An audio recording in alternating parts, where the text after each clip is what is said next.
Assalaamu calaykum ardayda qaaliga ah.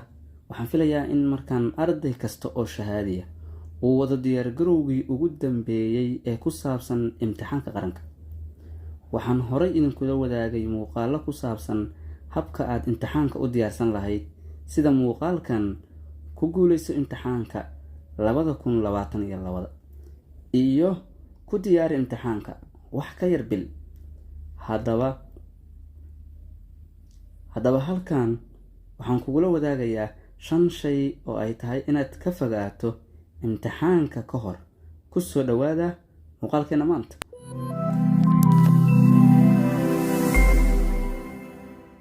Waxaan wada ogsoonahay in bisha June aan imtixaanka geli doono. Marka koowaad, dhammaanteen Allah noo fuday.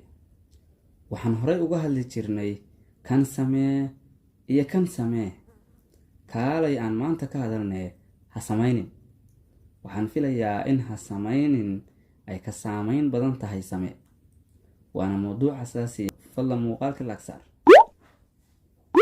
Qodobkeena koowaad, ha samaynin inaad note walba akhrisid.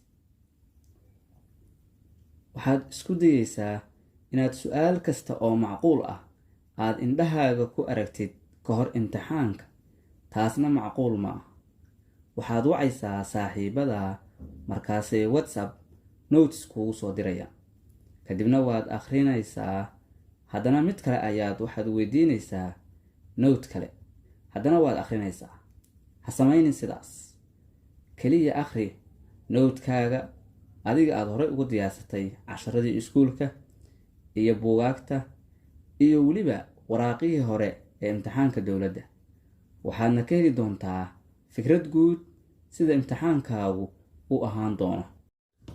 Qodobkeena labaad wuxuu noqonayaa ku celcelinta naftaada walxaha taban. Sida waan baqayaa, waxaan ahay nervous, waxaan ka baqayaa inaan dhaco, wax badan ma aqaan iyo kuwo kale oo la mid ah. Haddii aad samayn jirtay, fadlan ha samaynin mar dambe.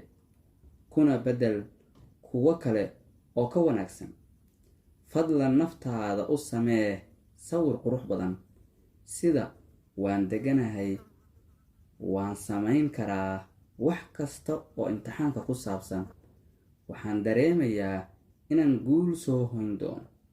Imtixaankan kama dhib badna kuwii aad iskuulka ku geli jirtay. Qodobkeena saddexaad wuxuu noqonayaa wax akhris badan wuxuu kuu keenayaa dhibco badan. Fikraddan ma ahan wax shaqaynaya. Hadday jiri lahaydna qof walba 24 saac ayuu wax akhrin lahaa. Ha u shaqaynin si adag ee u shaqee si caqliyeysan. Muhiimaddu ma aha wax akhris tiro badan ee muhiimaddu waa inta ay maskaxdaadu wax kuu kaydiso haddana kuu soo bandhigto. Qaadana siino yar maskaxdaada si waqti ay ku nasato. Si fiican u seexo habeenkii. Taas ayaana kaa saacidi doonta inaad wax walba xasuusnaatid. Inaad dhafartid ma ahan fikrad wanaagsan.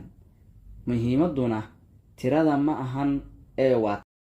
Qodobka afraad, akhrinta sadar kasta oo ka mid ah buuggaaga.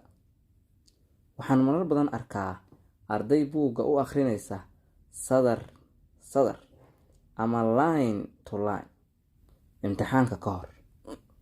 Ha samaynin sidaas. Aan ku celiyo, ha samaynin sidaas. Wax kasta oo ku qoran buuggaaga muhiim uma aha imtixaankaaga. Calaamadayso meelaha muhiimka ah, kuna celceli mar kasta. Buugga ciwaanada waaweynka ah ee markii lasoo rogo ciwaanada muhiimka ah ee cashar kasta uu ka bilaabanayo. Calaamadayso meelaha kale oo headline-ka ama farta waaweyn ku qoran. Calaamadayso ayaga ku celceli akhriso. Way kugu filnaan doonaan hadduu Ilaahay idmo. Qodobka shanaad, dib u dhigashada cutubyada adag. Arday badan markay imtixaanka diyaarinayaan waxay dib u dhigaan cutubyada adag. Waxaan akhrin doonaa berrito iyo wixii ka dambeeya.